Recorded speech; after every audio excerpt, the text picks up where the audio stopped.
Sen Sóley leikur hann hér inn á miðsvæðið. Það Kalla sem fer á ferðina. Reynir að lauma honum hér inn og hér það Tanja sem að fær boltan og hún setur fyrsta marki í þessum leik. Loksins fengum við mark og það eru Þróttarar sem eru komnar í 1-0 forystu. Frábærlega gert, opnaðist þarna vörn Þórs Káa loksins því að þær höfðu sótt hér mikið, sérstaklega í fyrri hálfleik. Sjáum hér Katla Tryggvadóttir sér að Tanja er á fullri ferð hér og Agnes missir af boltanum.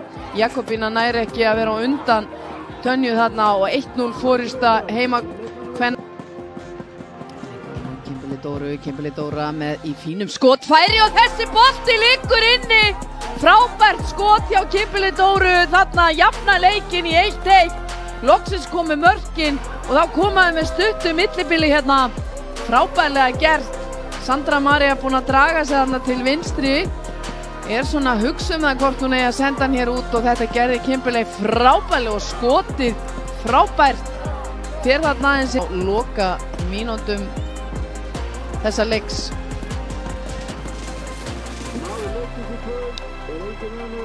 Sendingin og hér það Melissa sem skallar hann og þær koma þessum bolta í netið.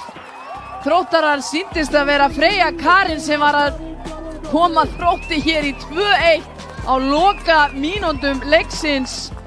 Mikilvægt mark og Freyja Karin var með 2 mörk fyrir þennan leik. Sjáum þetta aftur hér, það var verið að kynna mann leiksins í miðju horni hér og Melissa slær hann hér út en Freyja Karin fer hér hæst í lofti og setur þennan bolta í netið og kemur Þrótturum yfir og þvílíkt